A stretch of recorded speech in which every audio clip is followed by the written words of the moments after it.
Selamat malam Pak Daniel dan teman-teman sekalian. Saya Ellen dari kelompok promosi bersama rekan-rekan saya Stefanus, Ignatius Dimas Ado dan Mia Angel akan mempresentasikan mengenai promosi.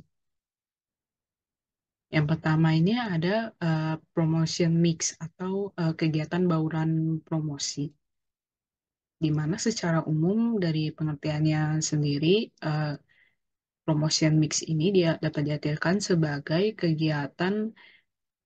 sebuah kegiatan komunikasi yang melibatkan jasa dan alat pemasaran, yang dimana alat pemasaran digunakan sebagai media untuk dalam bentuk secara langsung maupun tidak langsung yang digunakan perusahaan dengan tujuan untuk melibatkan konsumen, mengkomunikasikan nilai pelanggan, dan membangun hubungan pelanggan. Berikutnya, secara umum terdapat 5 alat promosi.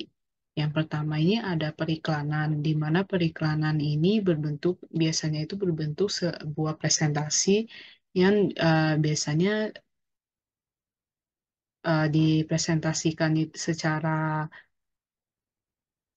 tidak langsung dalam bentuk media, yang dimana periklanan ini biasanya dibayar oleh jasa atau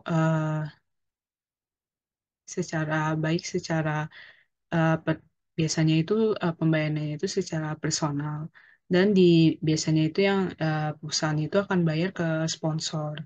Yang kedua itu ada sales promotion, yang dimana sales promotion ini merupakan bentuk promosi jangka pendek yang berfungsi untuk mendorong adanya kegiatan pembelian atau penjualan suatu produk.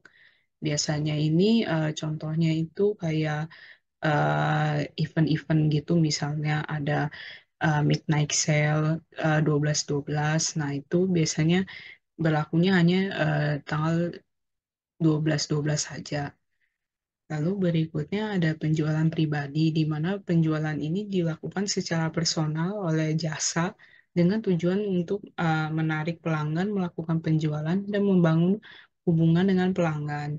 Berikutnya ada public relations, di mana kegiatan ini membangun hubungan perusahaan dengan publik, seperti menciptakan cerita suatu perusahaan itu sendiri, lalu memperkenalkan suatu produk atau suatu jasa melalui sebuah citra yang dibuat oleh perusahaan, yang dimana tujuannya itu untuk mendapatkan publisitas dan mencegah adanya peristiwa yang tidak menguntungkan seperti adanya rumor dari suatu perusahaan tersebut. Lalu yang terakhir itu ada digital marketing, di mana bentuk promosi ini bersifat secara langsung dan di mana dilakukan oleh konsumen secara individu maupun biasanya itu kalau nggak satu orang, biasanya ada sebuah komunitas gitu, yang dimana tujuannya itu untuk membangun hubungan dengan pelanggan dalam jangka panjang.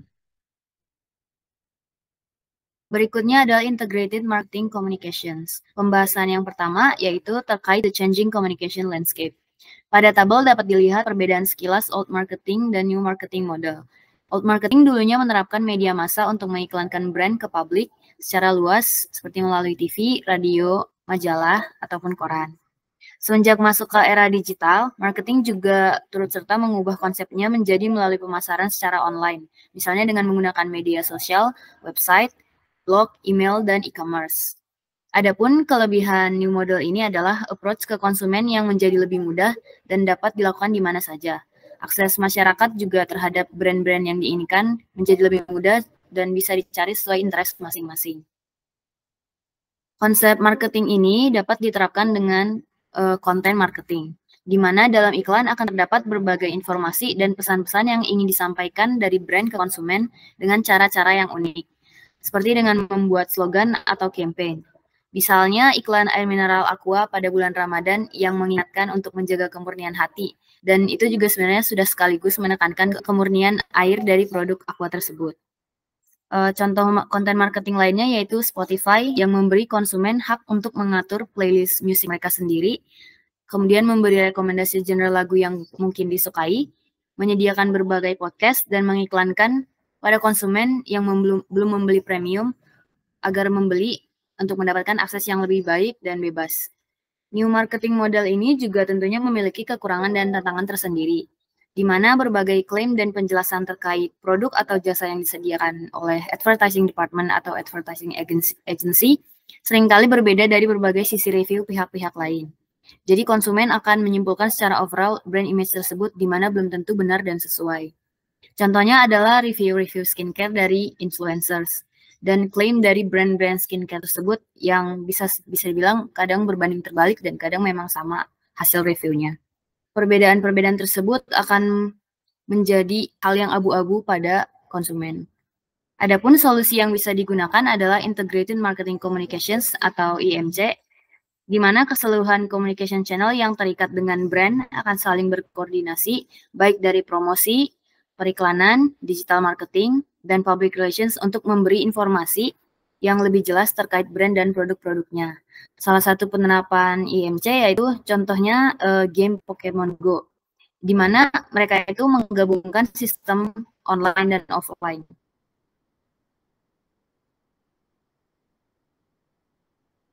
Game ini menjadi viral karena menargetkan pasar juga bukan untuk hanya anak-anak, tapi juga ke orang-orang dengan kalangan umur yang mungkin 20 ke atas gitu. Karena Pokemon ini juga termasuk animasi lama yang dikenal dan cukup disukai. Permainan ini akan dimainkan secara online dan offline tergantung lokasi playernya, sehingga akan menarik perhatian orang-orang yang melihatnya. Karena ada orang yang pergi ke sana kemari untuk mencari Pokemonnya.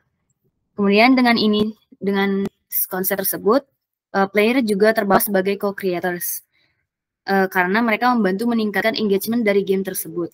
Hasil permainan juga akan sering di-share oleh player-player dari sisi sosial media, karena itulah bisa menjadi lebih viral lagi. Konsep ini juga bisa diterapkan untuk kasus PT Indofood yang akan dibahas selanjutnya. Kita masuk ke bagian proses komunikasi dalam marketing. Sebelum kita mengetahui aplikasi komunikasi dalam marketing, kita perlu tahu komponen-komponennya apa saja. Yang pertama adalah pengirim. Pengirim ingin menyampaikan suatu message, suatu pesan melalui encoding. Atau ya dia jadikan simbol seperti suara, atau rupa, atau gambar, dan sejenisnya. Receiver menerima pesan itu dengan cara menafsirkan simbol yang diberikan oleh sender. Lalu kebalikannya terjadi di mana receiver memberikan umpan balik dalam bentuk feedback. Ini ada dua arah karena komunikasi selalu dua arah dan juga dipengaruhi oleh noise. Noise itu adalah penyimpangan yang mengakibatkan message bisa salah tafsir seperti kehilangan koneksi, suara bising yang mengakibatkan tidak didengar dan sejenisnya. Noise akan selalu ada dan sebagai faktor yang akan selalu mempengaruhi. Lalu communication itu dalam step by step-nya itu ada beberapa langkah yang harus diikuti. Yang pertama itu target audience. Kita pengen tahu audiens itu siapa, apa yang kita bisa tawarkan ke mereka, di mana, kapan, dan juga bagaimana mereka bisa menerima message itu. Lalu kita perlu set objektif kita dalam komunikasi, di mana objektif kita itu sebagai promosi itu ya udah kita ingin mereka tahu dan mengetahui, awareness dan knowledge. Lalu kita mendesain message yang akan kita sampaikan, yaitu kita mendapatkan perhatian mereka, menarik perhatian mereka, memicu mereka untuk ingin, dan juga kita mendorong mereka untuk melakukan aksi, yaitu konsumsi. Media untuk message ini ada dua. Ada yang personal, yaitu word of mouth atau dari review orang lain. Ada juga non-personal, di mana itu menggunakan media massa, seperti iklan atau televisi atau seperti internet. Lalu kita perlu mendapatkan feedback-nya dari para pendengar. Kita dapat mendapatkannya dari survei, forum, atau bahkan tanya langsung dari mereka ya. Kita perlu feedback karena kita ingin tahu objektif kita itu yang untuk masyarakat luas itu mengetahui, kita pengen tahu kalau misalnya itu sudah tercapai atau belum. Oke, selanjutnya kita masuk ke dalam bagian promotion budgeting. Nah, promotion budgeting ini terdapat 4 metode untuk mengatur budget suatu promosi. Yang pertama itu metode affordable method, yaitu metode yang paling bagus untuk mengatur suatu keuangan, suatu budget promosi. Nah, dikarenakan mereka hanya fokus terhadap budget promosi tersebut sendiri, mereka tidak memprioritaskan efek dari promosi tersebut, melainkan efek promosi tersebut merupakan prioritas terakhir dari suatu promosi. Selanjutnya tuh ada metode percentage of sales.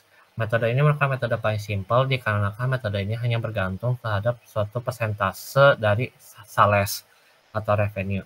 Namun dikarenakan mereka hanya bergantung pada suatu persentase dari sales. Permasalahan dari metode ini yaitu availability of the fund atau ada nggak dana untuk melakukan suatu promosi. Metode selanjutnya yaitu metode competitive parity. Metode ini merupakan metode menyamakan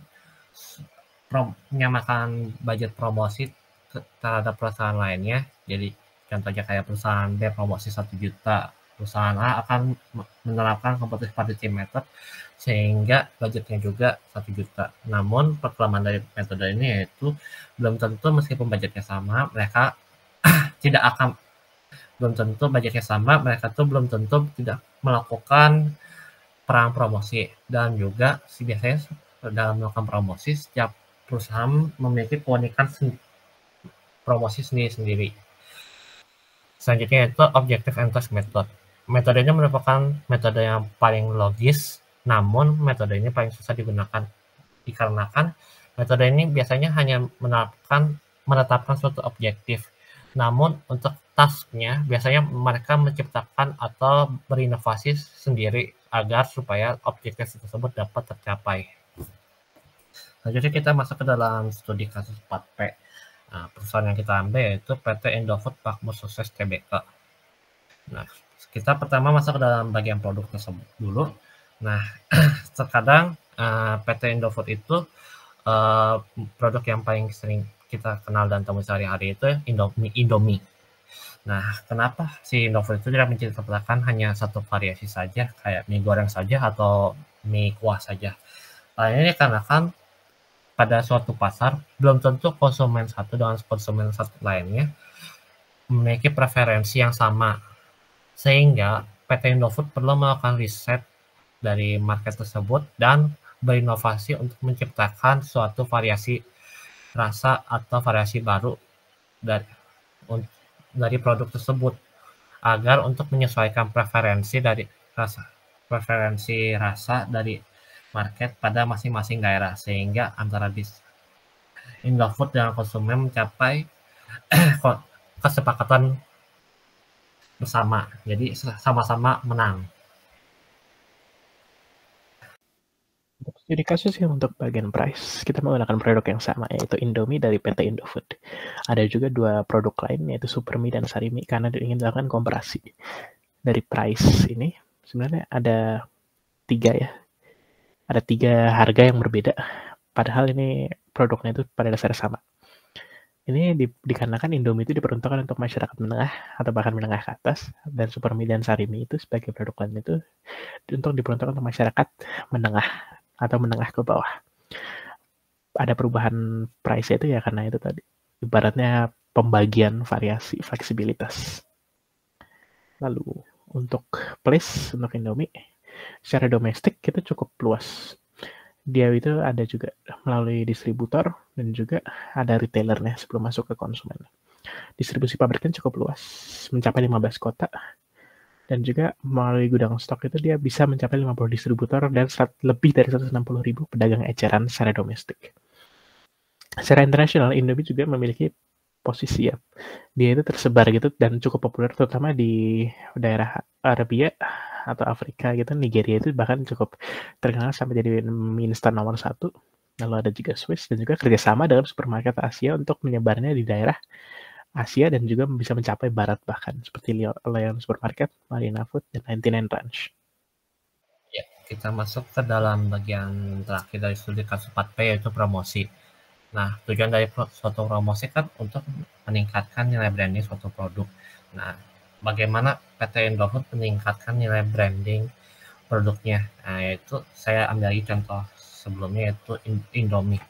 Nah, mereka tuh untuk meningkatkan nilai branding produknya itu mereka tuh menciptakan dan mengembangkan brand tagline mereka agar produk Indomie selalu diingat di benak konsumen. Nah, contohnya mereka menciptakan suatu semacam jingle di iklan promosi mereka, yaitu yang paling ikonik itu yang paling sering didengar itu Indomie seleraku. Ya, saya juga jadi ingat sehingga jadi mereka mudah diingat oleh para konsumen dan dikarenakan oh ya sangat terkenal sekali, nilai branding si Indomie tersebut semakin meningkat. Ya. Sekian presentasi dari kelompok kami. Mohon maaf apabila terdapat kesalahan kata atau tidak berkenan di hati. Sekian dari presentasi dari kelompok kami dan terima kasih banyak telah mendengarkan.